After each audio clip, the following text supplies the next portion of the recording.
And welcome to Tell Me Your Story, New Paradigms for a New World. I'm Richard Dugan, your host, and we are here with you every Sunday at 7 a.m. and 7 p.m., Monday mornings at 1 a.m., and a special edition of Tell Me Your Story on Wednesdays at 9 a.m. on this fine station, streaming live at those times at richarddugan.com.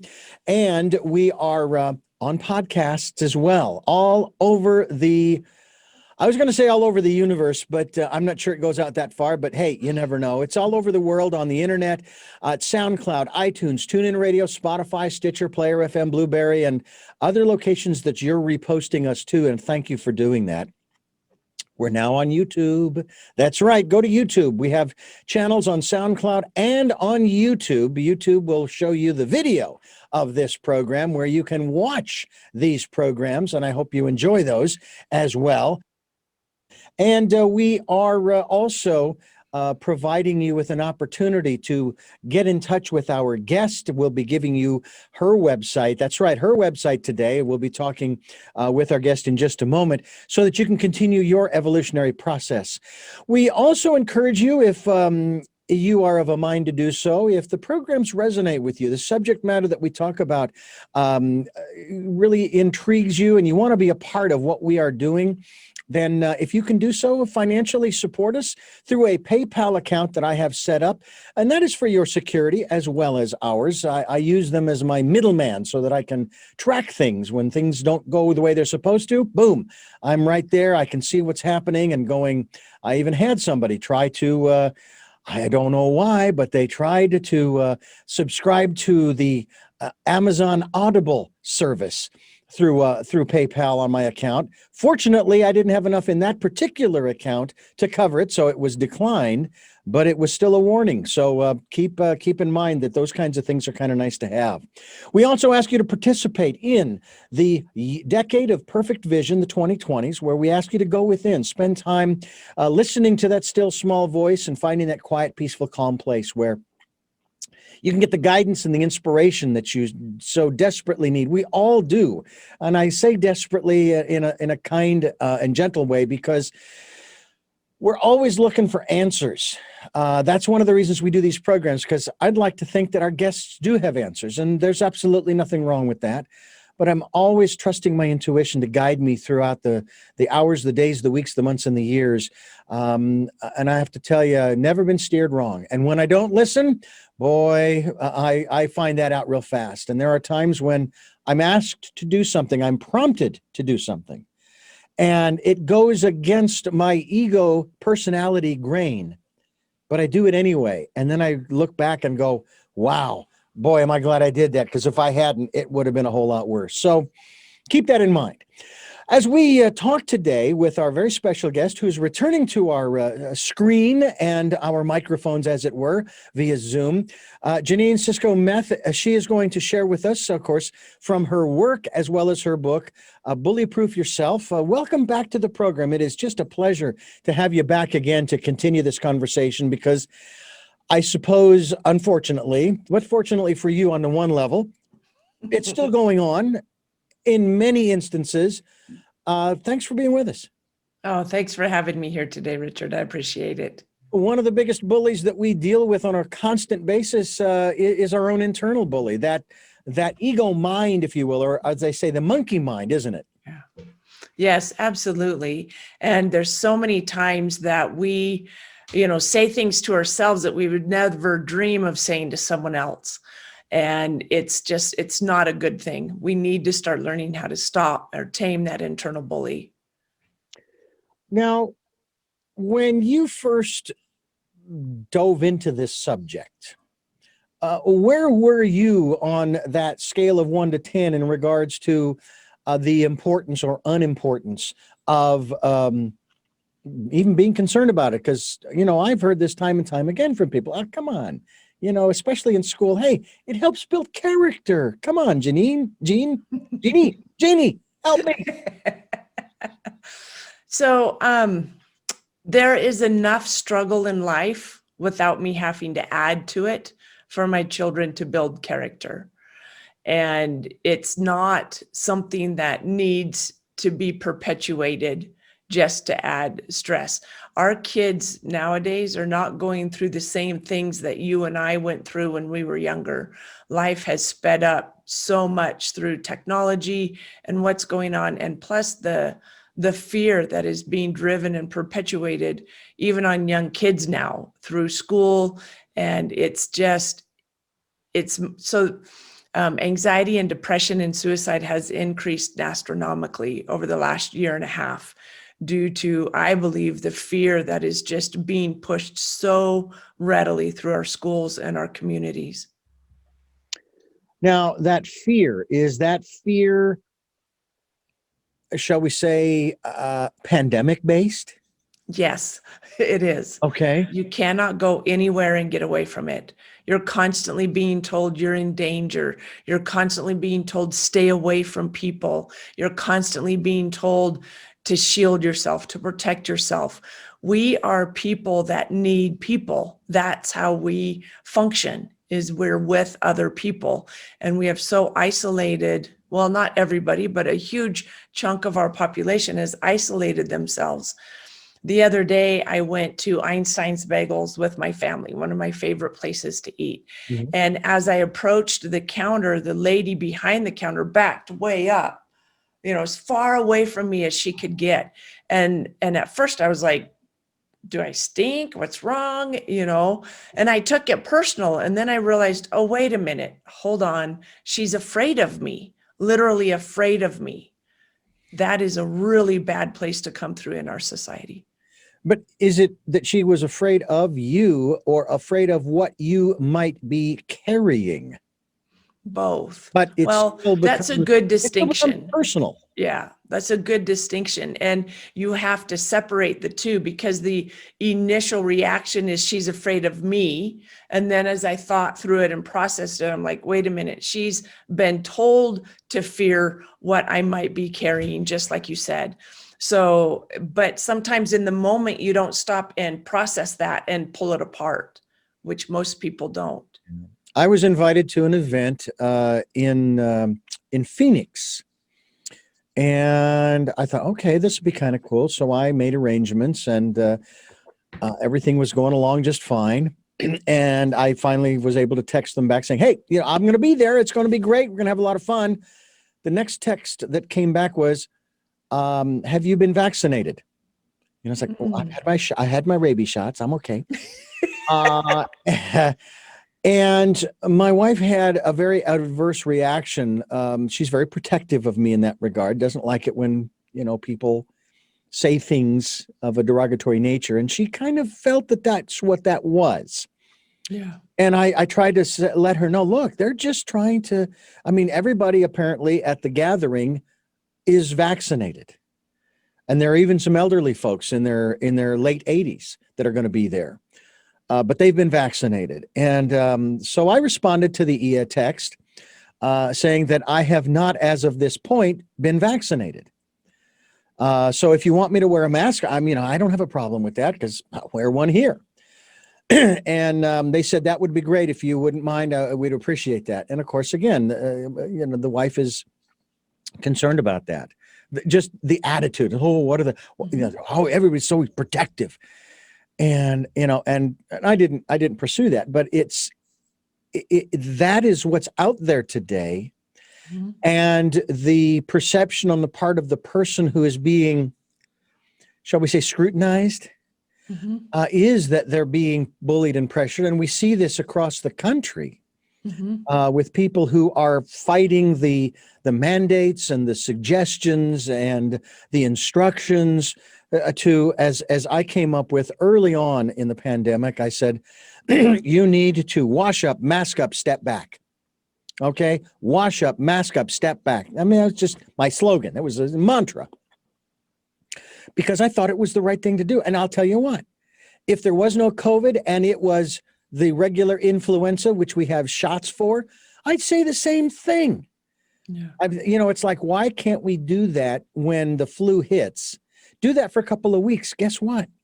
And I have heard it said, I don't know if you've heard this or not, that the cases of the flu, the influenza, are way, way down this year.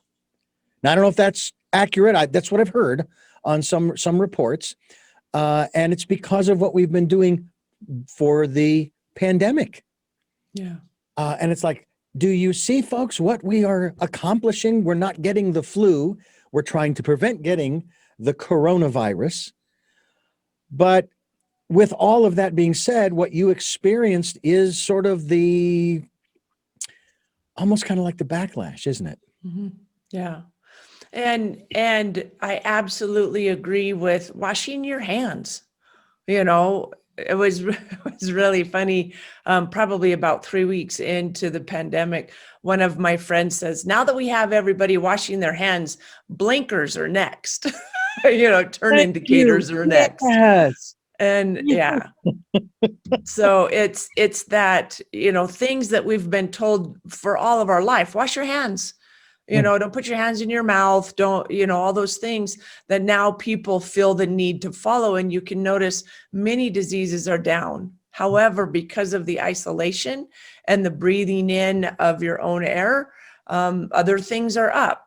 So I am a childhood cancer survivor.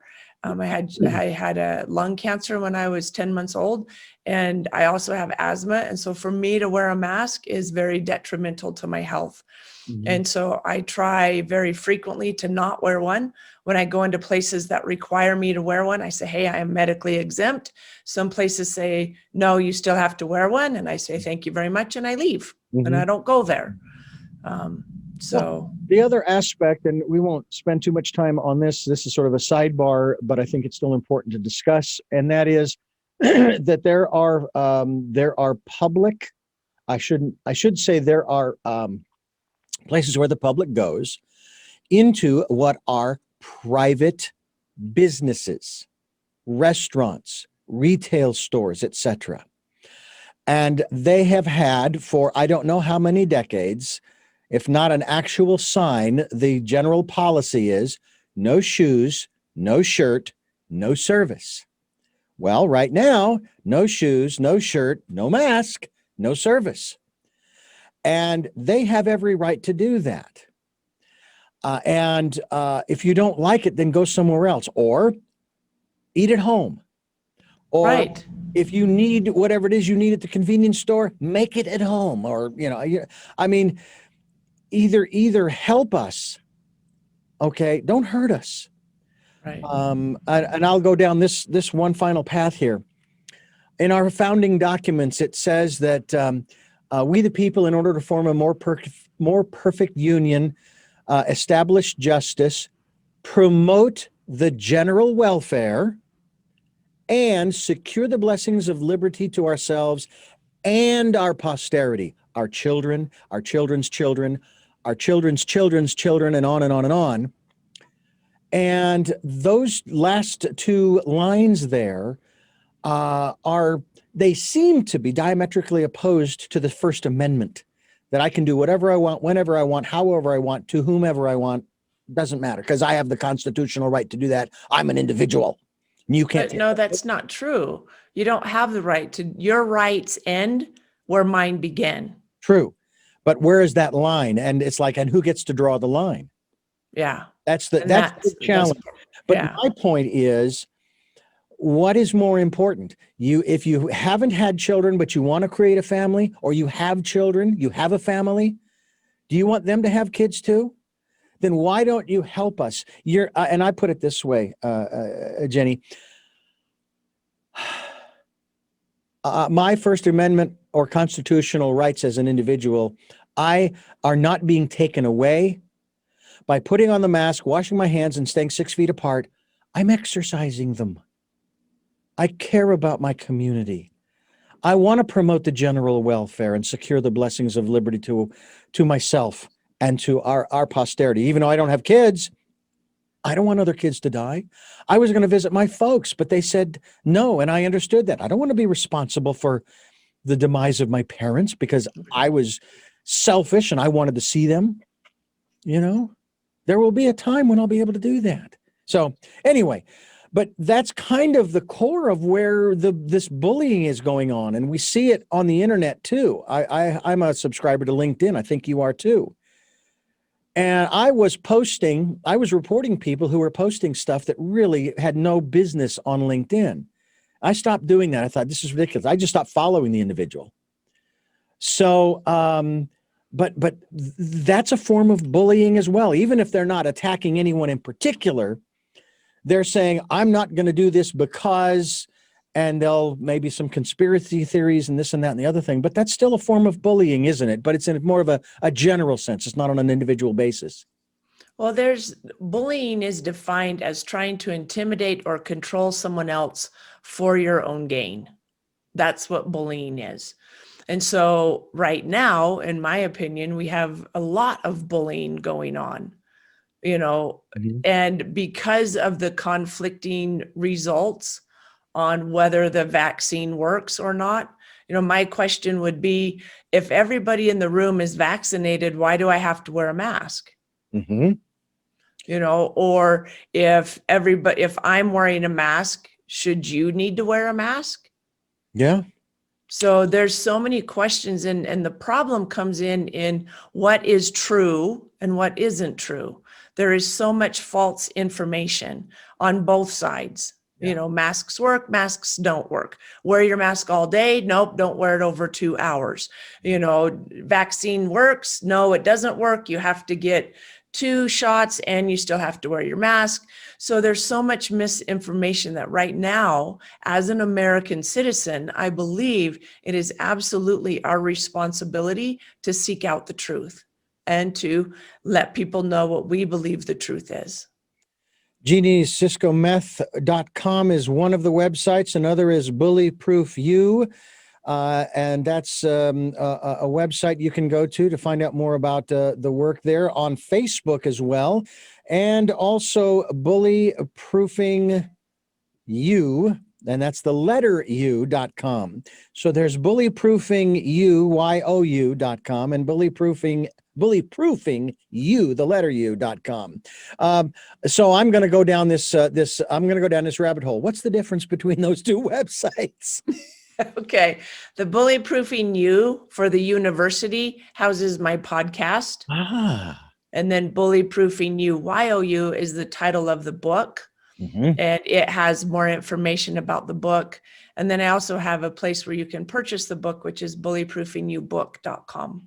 Excellent. And of course, you're on all of the social media sites. Yes, correct. Twitter and Facebook and Instagram and so forth. Now, when you talk about bullyproofing you, I think about, okay, we need to put up the shields. We need to put up the protective, whatever it is. And there are people who have done that, but they've done it in more of a physiological way by putting on all kinds of weight.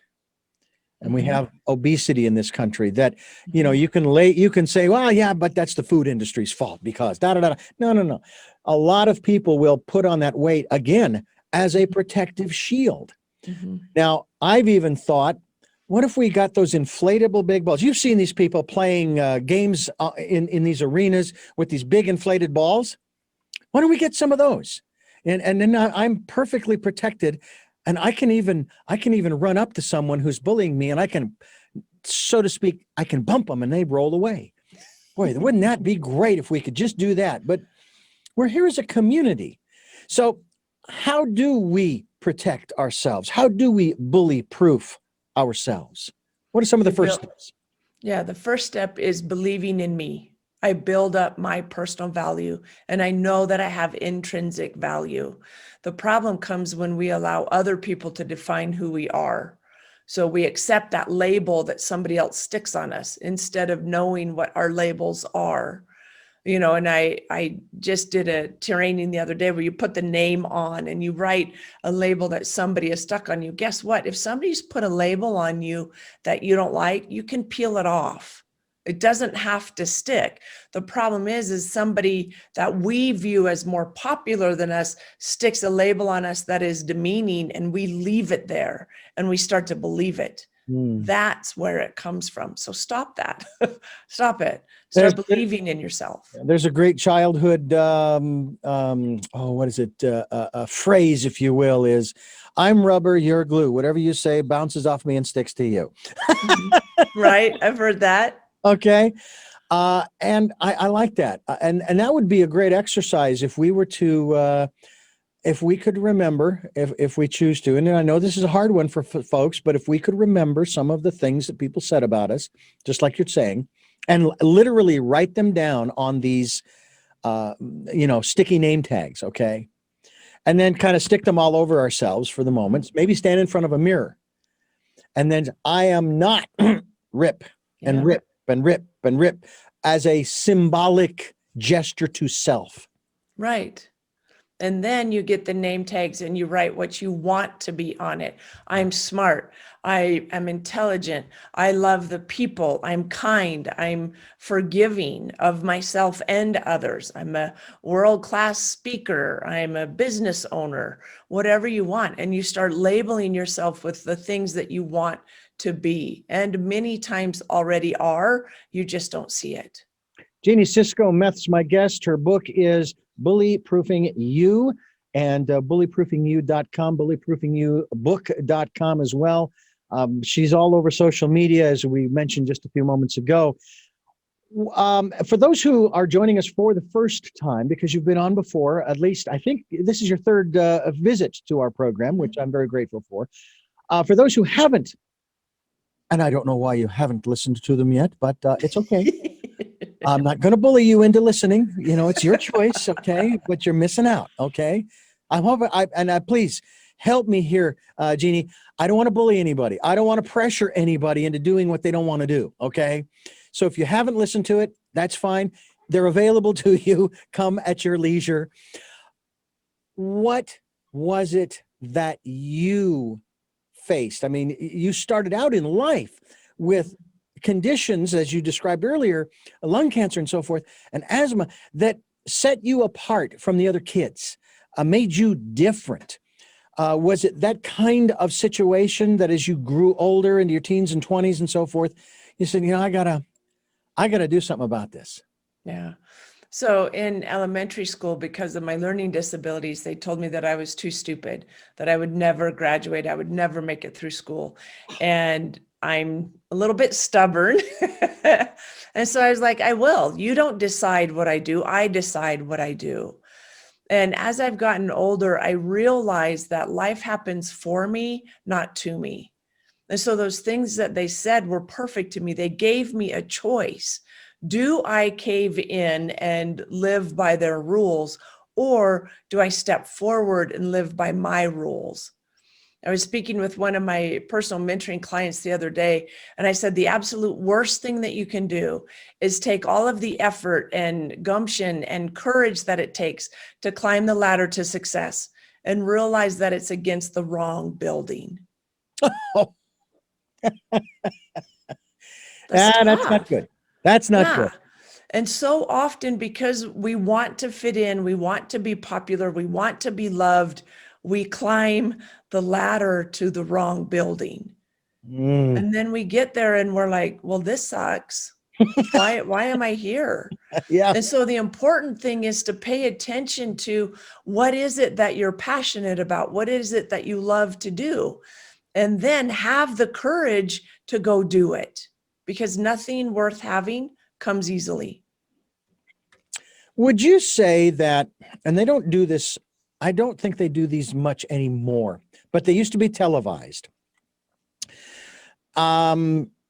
These celebrity roasts that they used to do. Now, this is going back to a lot of people who have probably passed on by now. But then again, they also did this, I think it was on MTV in the past couple of 3 decades. They would roast certain celebrities. The person being roasted knows going in that they're going to be made fun of. Okay. Because that's what a roast is about. Right. But what do you think about something like that? Does that send the wrong message to the public, and especially maybe to kids watching, that it's okay to poke fun, even if you say, hey, I'm just kidding, I'm just playing around, because you don't know how that other person's going to take it? So I have this, my belief is, is that when you say unkind words to somebody, it affects them. And when I say nice words to somebody, it has the potential to affect them as well. Both have the potential. What happens is, how does the person receive them? How does the person see them?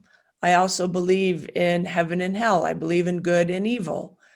And I know that the devil will use anything that he can to discourage and dishearten somebody. And I don't ever want that to be me. Has it happened? Yes, I've said things sometimes, and I immediately ask for forgiveness and try to move on. Yeah. And so I don't ever want to cause someone to stumble by the words that come out of my mouth. And so I would never, ever participate in something like that. Now, you used a very key word there that we should talk about: forgiveness. You ask forgiveness because of what Yeah. you said. But I've found that there's an even more important level of forgiveness that we tend to ignore: forgiving ourselves. Yes. Yes. So every morning I use essential oils. I use doTERRA because I believe they're the best. And I do go through a kind of a meditation process. And one of the oils that they have is called Forgive. And so every morning I put that on my heart and I say, I forgive myself and I forgive others because I have been forgiven. And since I have started doing that, I've seen a huge change and shift in my life. I also use an oil called Passion because I live with passion. And since I've started bringing the all natural substances into my life, I've definitely seen a difference and a shift. Because first of all, I'm speaking words, and words are create. And then I'm also using things that help and empower me, which is the declaration, and then an oil that can also help and assist. Well, I can attest to the fact, as can my wife, the importance, the essentialness of essential oils.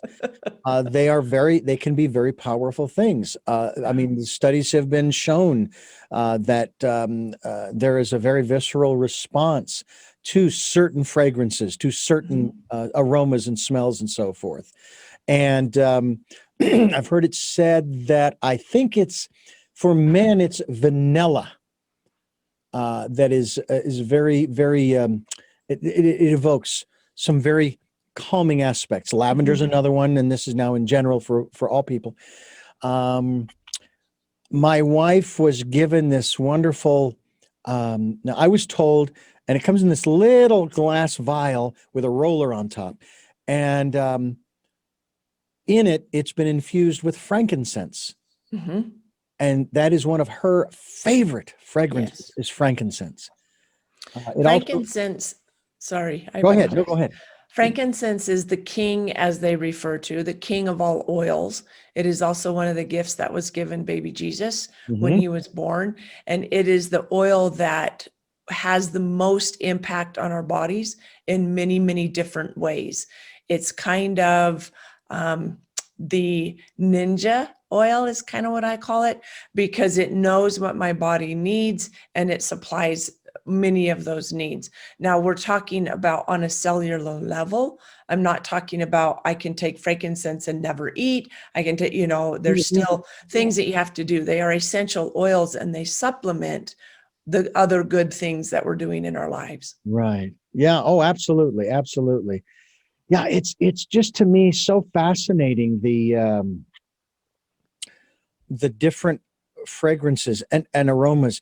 I even think about this in the context, and I think I heard about this not too long ago, that there was an individual that I interviewed, a gentleman I interviewed, and as of our conversation, it was just yesterday that I interviewed this gentleman, and he chose to have his book printed on some of the finest paper. Yeah, it's going to make it a little more expensive, but that's fine. He wanted it to be a quality book.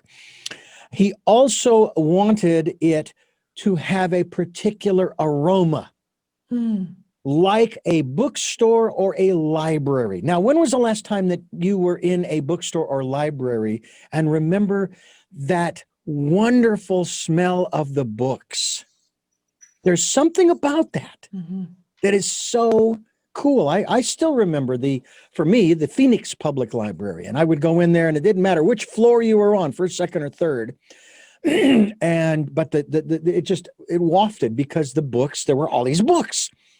And it was the combination of the paper and the ink and the book covers, obviously, as well as everything else that was in the place. But, and it just evoked, I don't know if it made one smarter just to inhale that aroma or not. By assimilation, you're learning because of that. But that was it's a wonderful thing. Or around the holidays, especially Thanksgiving and Christmas and New Year's and so forth.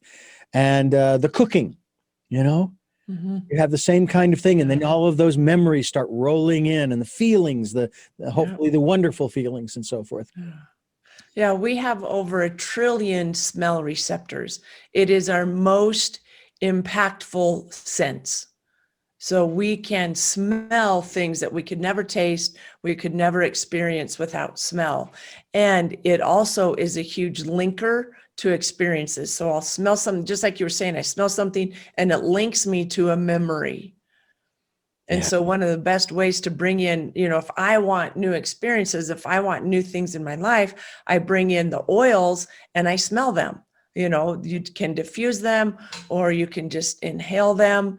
And some of them you can take internally, but it absolutely anchors and helps me. So I diffuse oils all day in my office. I have oils that calm me, I have oils that motivate me. I have oils that, and so serenity is one of my favorites. Like I was saying, peace, especially when I don't, because we don't travel as much anymore with speaking engagements. I'm in my office a lot for personal mentoring, interviews, just like now that we're doing, and trainings that I do.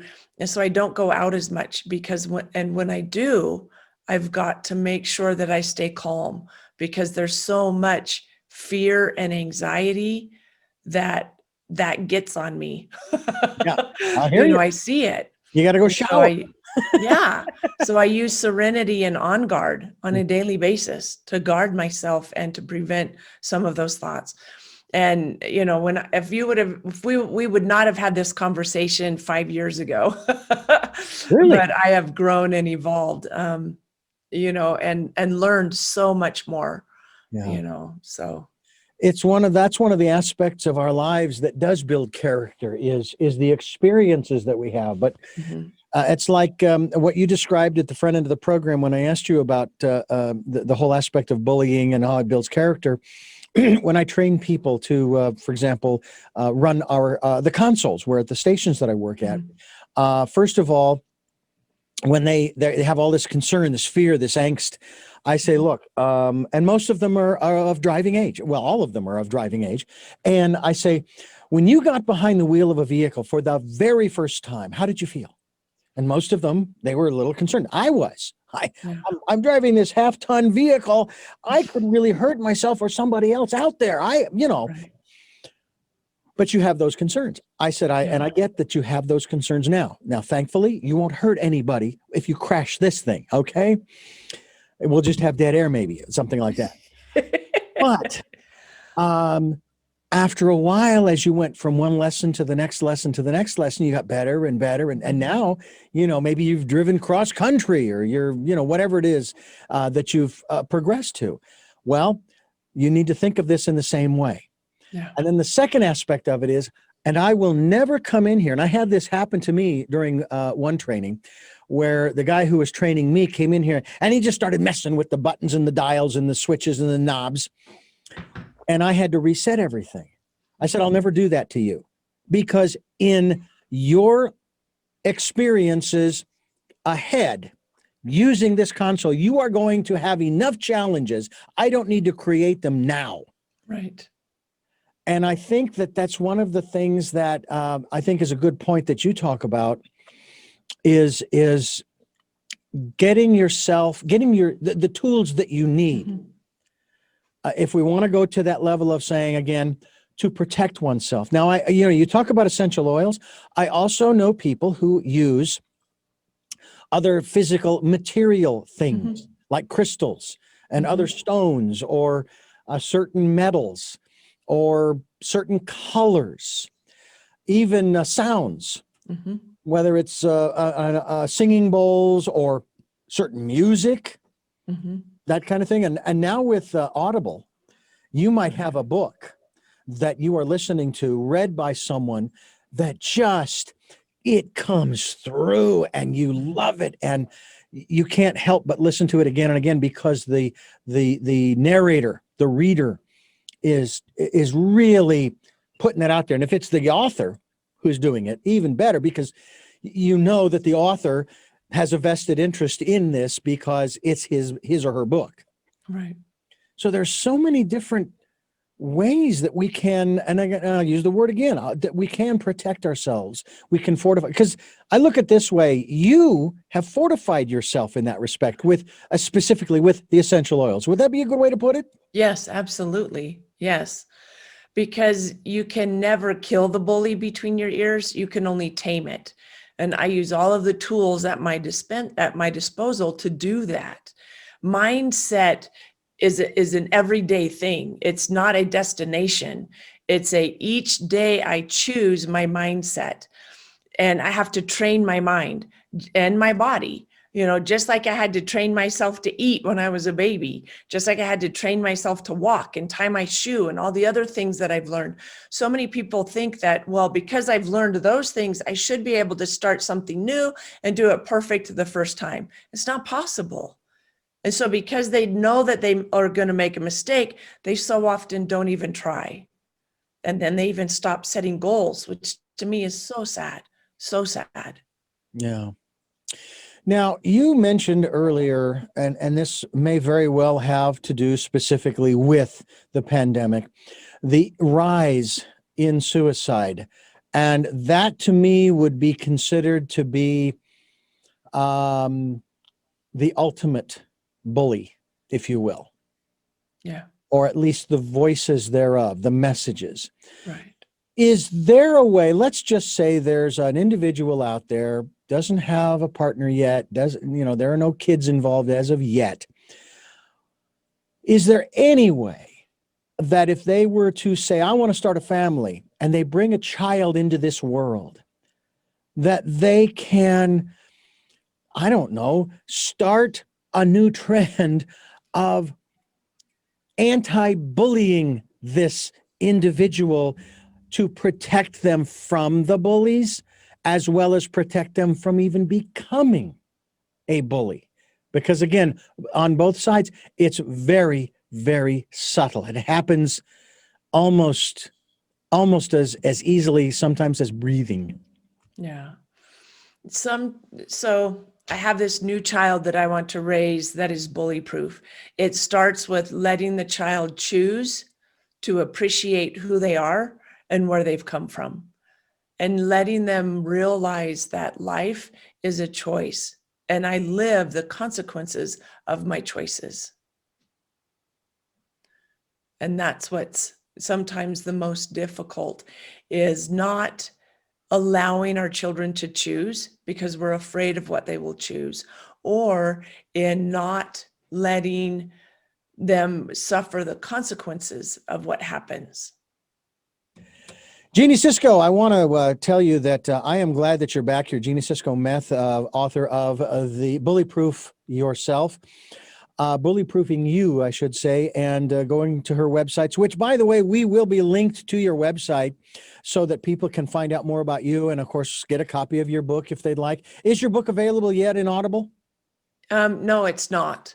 We did a recording. I actually read it myself, and then we had some difficulties with the editing part of it. And so I'm going to have to redo it again, and I don't have the bandwidth right now.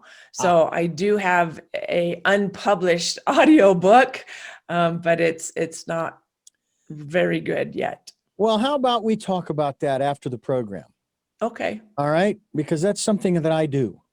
Oh, is wonderful. produce audiobooks. And who knows, maybe there's a way we can take what you've done and put that together rather Okay. than you re-record it. It depends upon on what we'd be dealing with. But we can talk about that after the program, Beautiful. because I find that, first of all, you as the writer, the author of the book, narrating it or reading it is so much more impactful, as I was mentioning earlier.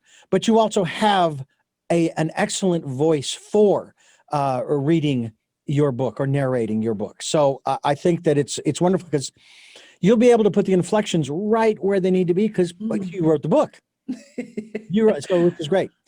And I Thank you. think too that listening, as I said before, when you get the right person delivering the material, it's just like a casting director who chooses just the right cast members for whatever production that they're putting on, whether it be a theater or movie or television, even a commercial.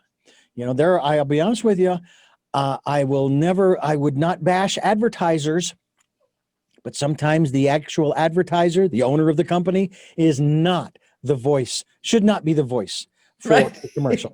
There are sometimes I've seen this and I've heard this. And it's like, all right, I appreciate your enthusiasm and your passion, but we really need to punch it up and get it going. And I try to, and sometimes I'll tell people, okay, I want you to yell at this at me. I want you to read the script, but I want you to yell it. And what's really funny is when they try to yell it, it just comes out louder, which is what I wanted in the first place. Mm-hmm. Their yelling is just a higher volume as opposed to actually yelling from across the room. Yeah. And sometimes you have to coach people to give it more passion, give it more energy, give it more volume kind of thing. And then they are able to pull it out. But anyway, this is, I think, a subject, this whole issue of bullying, it goes on in all sectors of our society and all around the world. And I mentioned many times already that this is a very subtle thing that happens. Do you see this is one of the solutions? I mean, because if we're in proximity to the bully, it's kind of hard unless you can literally turn around and walk the other direction. By the way, the picture behind me is of the cliffs of Inishmore, an island of the Aran Islands off of the west coast of Ireland. This picture was taken as I was sitting on a granite slab, hanging my feet over the edge of that cliff. Okay? Now, I don't know what that tells people, but it might tell them that I'm a nut. I was sitting on the edge of that thing looking down at the Atlantic Ocean, crashing against the rocks below. And if I had made one wrong move, I'd be crashing against the rocks below. But I had no fear. But anyway, when you if you could walk away from them, that's great. But when you're talking about the internet and getting bullied on the internet, isn't the best solution, if necessary, to shut your account down? I mean, to get off. Right. Stop it. Get off. Turn it off. Walk away, and replace it with your own good words. I was working with one of my clients this morning and she has a big decision to make. And she's like, I can't do it. I don't know what to do. I'm overwhelmed. And I said, that's because you're telling yourself you're overwhelmed. Therefore, you're overwhelmed. I said, change your story, change your life. And so I have to start telling myself, this person is speaking false. This person is lying. I believe something different. I believe that I am smart. I believe that I'm loved. I believe that I'm valuable. Now, what if one were to say that, and how can I put this? Let's just, I'm just going to, this is an analogy. Let's say I say that, but I am none of those things. All right. But you are. Well, but what I'm getting to is this is not a question of fake it till you make it. You have to know that you are loved and you are loved and you are smart and you are all of the things you just listed and hundreds and thousands of other things. Right. That's where you have to come from. This is not a question of I will just keep saying it and it'll be, because I already am. And that's where we have to come from. Yeah. Well, repetition helps instill it, right? If I have decided to not like myself, that means that I have probably said those words to myself over and over and over again, which means I need to reprogram myself. And so I'm going to have to say it over and over again, or I need to just believe it. Mm-hmm. The problem is that when I used to believe that I was stupid, now I'm trying to believe that I'm smart. I create cognitive dissonance, that smash up in the brain. Yeah. Which one do I choose? Mm-hmm. And so the sooner I can choose the new one and let go of the old one, the better. And so there's a whole section in my book about perspective and how I look at things. And so if I used to think I was smart, okay, what was my validation for that belief? What were the legs that held up that tabletop that I am stupid? What new legs can I apply to the belief that I'm smart? Then I start looking for those things. Now, it may be difficult at first, but it's very important that you look for new comparisons, new references to support your new belief. When do we get to move from I believe I'm smart, love, to I know? Greg Braden talked to us about this when we discussed his book, The Healing Power of Belief. He said that there will come a day when we will no longer believe. We will know. Is that a place that you have gotten to where you don't believe it anymore? You know it. You just know it. So there are times when I know it. There's no doubt in my mind. And then there are times when I'm like, seriously, what's happening? Right. And so for me, I have not arrived. Maybe that gentleman has arrived. I have not arrived. But there are moments when I arrive. Mm-hmm. And there are moments when I don't. And so that's why I say it's this continual choice that I make every day. And it's listening to my thoughts and to my words. What am I saying? What am I thinking? Is it the best possible, or do I need to change it?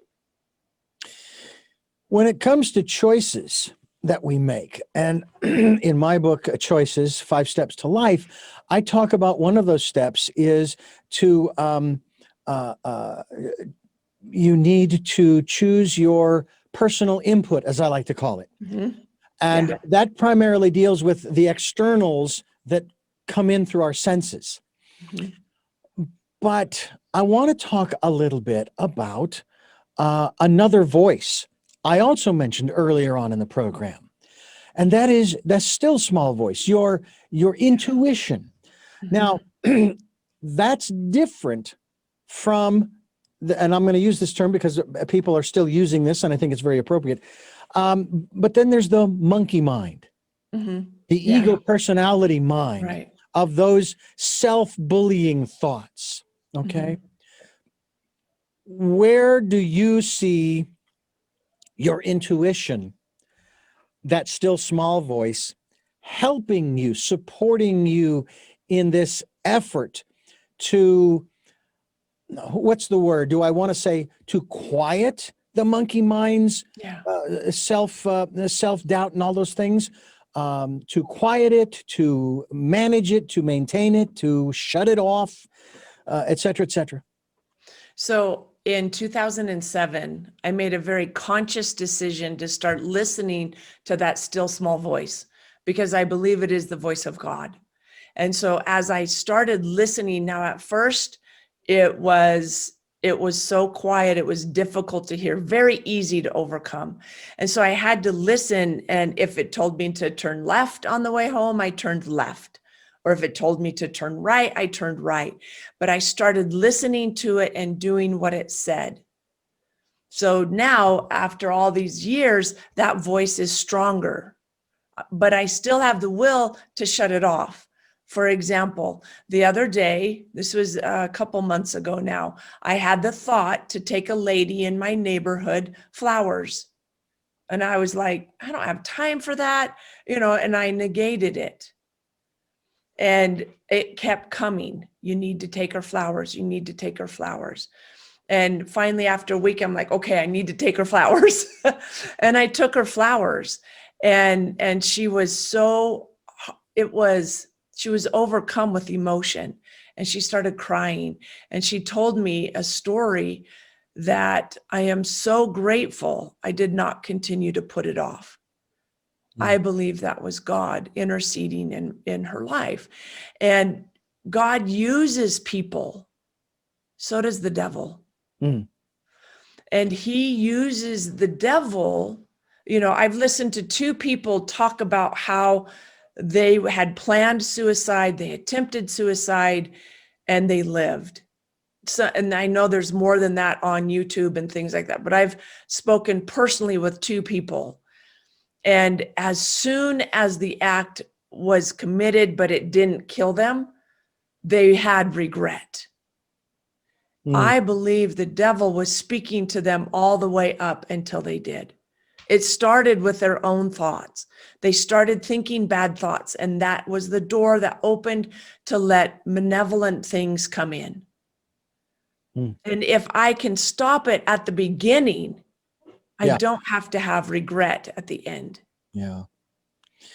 What about the perspective one might take about certain events in their life that they may regret, and changing the perspective of those events to say, look, if it weren't for all of the events in my life, including those which I regret, I wouldn't be who I am today.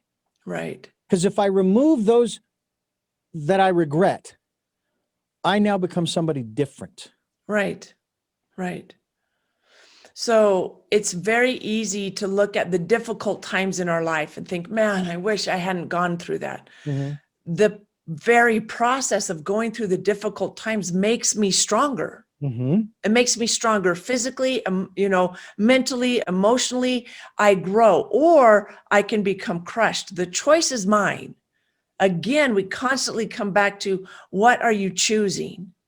And so I choose to look at my struggles and be grateful for them, because I know that the Lord knows I can handle it.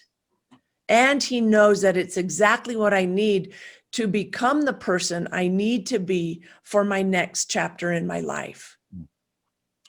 Is there another book chapter coming up? Another book that you are writing, working on? Or is Yes. the bully-proofing you the ultimate, as it were? Yes, and it's called Taming the Bully Between Your Ears. And it is my journey through my life and how I tamed my bully so I could write my first book and do what I'm doing. And there are some very difficult things in that book. There are some things that happened in my life that when I wrote about them and let my dad read it, he disowned me.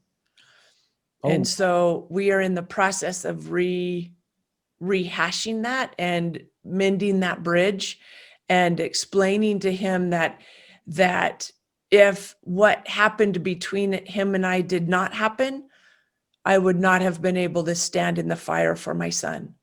And so that experience absolutely grew me and strengthened me. And so it's a beautiful thing. So let me ask a difficult question. Have you, or do you think you will ever reach a place where, because of what you just described, in order to be able to stand in the fire for my son, that you could thank your father? Oh, I absolutely have. Okay. And the problem was he read it. So my book's gone through 5 edits. He read it when it went through the 3rd edit. Okay. And so I went back and beefed that part of the story up even more to make sure that it really stood out, that you could not miss it. And I told Dad, if I had not gone through that with you, I would not have been there for my son. And so I'm grateful for that. And I thank you for that. That is what's repairing our relationship. And what was his initial reaction to that comment from you? Well, at first he was like, well, I don't see it. I don't see it. And I said, hang on, stay with me. Stay with me. And I said, I know you're hurt. And I know that you're afraid that people are going to look at you like a monster or an idiot or that you made a mistake. I said, I don't believe that. I don't believe you made a mistake. I believe you strengthened me for this moment in time. Yeah. And he wasn't doing it intentionally. It was based on No, the things he had gone through in his life, right? right, exactly. So he wasn't trying intentionally, consciously to No, hurt you. It's no, just and it's like with most parents, they're doing the best they can with what they have been given right, in their right. lives. Yeah. Yeah. And I believe intrinsically we are good. Now I know that there are a few people who are not, Mhm. but I believe that people are doing the best they can with where they're at and Yeah. what they know. And if I can give them the benefit of the doubt and say, oh, wait, hang on, I interpret that differently. What did you mean when you said? Mhm. That's the problem. So often we get offended or we get hurt instead of going, hang on, what does that word mean to you? For example, there was a time in my life when I was very, very low. I was a single parent. I had made $3,000 the entire year. So you can imagine trying to support my child on that kind of money. It was a high stress time in my life. And I was walking around downtown Salt Lake and I prayed to the Lord and I'm like, Lord, help me. I need help. And it started to rain. I'm like, seriously? And so I went into a restaurant. Here's a Dee's family restaurant. And I kind of slogged back to the back table and I sat in the corner. And my waitress came up and she says, what can I get you, hun? And I just kind of looked up at her and she knew, she just knew. And she brought me out a hot roast beef sandwich, my favorite meal still to this day. And I said, I can't pay for this. And she tapped me on the hand. She said, it's okay. You'll pay it forward one day. And she says, it's going to be okay, hun. It's going to be okay. You've got this. Whatever it is, you're going to make it through. So from that day, the word hun and hot roast beef sandwiches were my favorite. They meant so much to me. So as a teacher, years later, I started calling my students hun. And I had one student who was devastated by it. And he went to the principal. And I was called into the principal's office. And he told me the story about how every time before he was abused by his sister, she would call him hun. Exact same word, totally different meanings. Wow. And so it's my responsibility as the listener and the communicator to make sure that my message is heard the way I want it to be heard. And so often in society, we don't take that kind of time. Wow.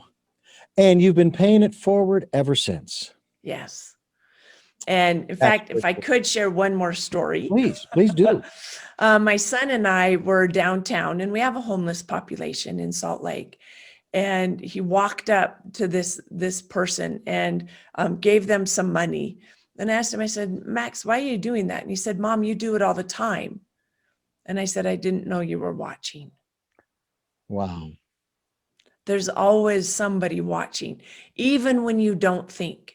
You know, we went to JB's restaurant as a family at Christmas, and I went in and I asked the hostess, I said, hey, there's a couple of people out there. Please bring them in, feed them, and give me the bill.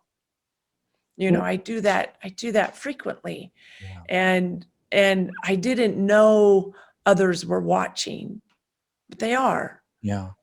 They are. Now, here's what's interesting about that act or those kinds of acts of kindness. It is said, even in the New Testament, it is said that we should do these things in secret, for example. Mhm. You know, you do not make a big deal about it. Right. And I've even heard it put it this way too.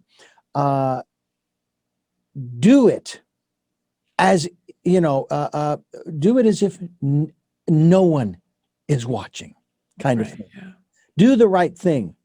Yeah. Even if or as if no one is watching. But as you say, somebody is always watching. And there's this immutable law of the universe, okay? And it's called, I call it the law of exchange. There Yes. is always an equal and opposite exchange.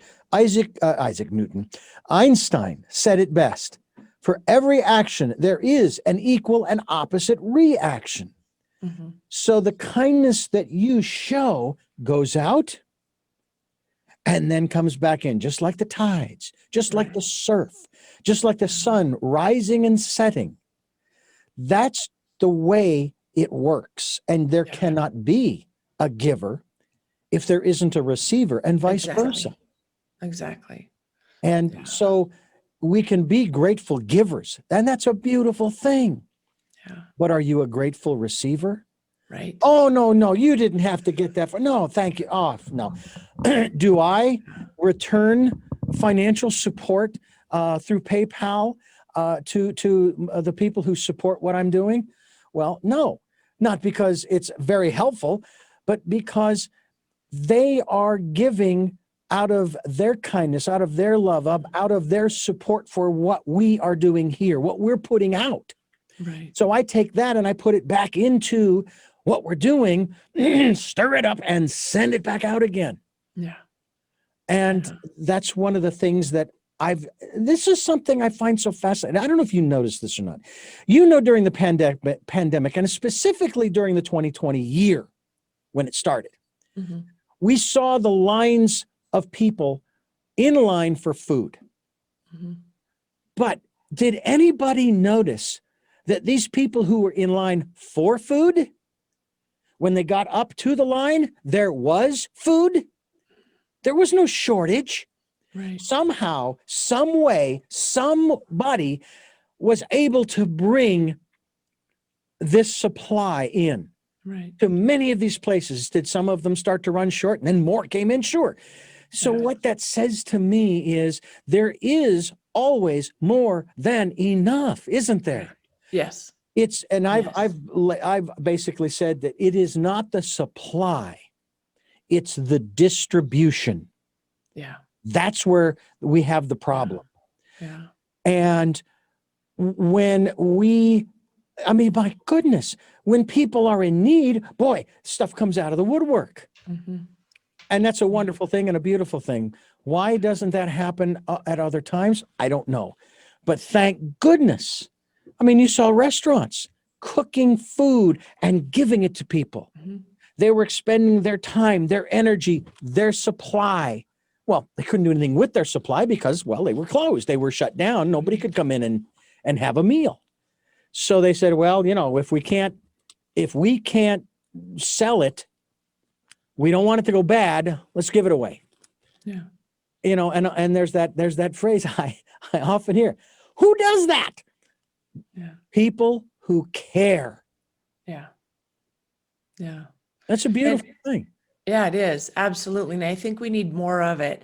And I've noticed on LinkedIn, sometimes somebody will put a video of somebody doing good. Oh, yeah. And then there seems to be a troll that says, stop videoing it, stop showing it to others. And I keep saying, we need that. Yeah. There is so much negativity out there. We need something to counteract it. And if it's staged or not, I don't care. It's an example of somebody being good that is coming into my body, coming into my sphere, and I am grateful for it. So please continue to post that. Yeah. Stop posting the stuff that doesn't belong there, the negative stuff, the other stuff that we've heard enough. Okay. Yeah. But I think one of my favorites on LinkedIn has been, you see this gentleman, I think it was a woman actually, who is being helped with her walker, and she's moving so slow. And this young man comes up and he helps her up these stone steps. It looks like it's in a park. But my favorite is the one where a gentleman, he sees this man who is just barely making it. I mean, little steps, he puts the man on his back and carries him up the stairs. Yeah. Yeah. You know, Yeah. That is one of my favorites. The animal ones are nice too. They're cute. Yeah. Yeah. But that is what we need to be doing, is we need to put some of these people on our backs and carry them. We don't have to carry them our whole lives. Right. Just Yeah. a little Because we distance so can't. that they can then We move can't. on. Yeah. Yeah. But would you think that by doing something like that for a person, let's say specifically lifting them up on your back and what does that do to them, not just physiologically, but even emotionally and spiritually? I think there's a couple of things. One is if they are grateful for it, it lifts them and encourages them. If they start to depend on it, then they can be decreased. So it kind of depends. Now, the gentleman carrying the other gentleman up the stairs one time, beautiful. It helped him out. But if he starts to require it and depend on it, then that can become a problem. And so it just kind of depends, because I know when I first started mentoring, years ago, I was trying to carry my clients, and it diminished the number of people I could help because I only have so much energy and so much time and so many things that I can do. As I started giving people back their power and saying, this is your responsibility, here's some advice, but you've got to take the action, I can help many more people. And so sometimes we need to trust that the person we are helping has the ability to do it themselves. Yeah. It is, to me, very exciting to think that these are the kinds of things that we can do. And some of them are very simple. I mean, I'm sure you have seen, maybe more than once, the movie Pay It Forward. Yes. And it's just remarkable. And yet, not to play the cynic per se, where were all of these people when this kid needed the help? Against this particular bully, because that's what it was. He was a bully. And again, I don't want that to be the takeaway from the movie, but that is sort of a side issue. Where are you? So now that takes us to a new level here with this conversation. What is it that I am supposed to do? What should I do? What should I not do? What's the best plan? I almost said the plan of attack. We'll just leave it at plan. For someone who sees or hears of some of bullying that's going on, even if it is on the internet. So my plan is to love the people, love the bully, and love the person being bullied. Because if we can start with love, we can fix anything. And so it's not about attacking. It's not about anything. It's about lifting one person up and healing the pain for the other, because hurt people and healed people heal people. So if somebody is bullying, it's because of the pain that they are in. And if somebody is being bullied, it's because they may not have the courage to stand up and say, hey, don't talk to me that way. Or to just let it go and go, whatever, dude. Yeah. And so there's two sides to that story, and both are equally important. And is the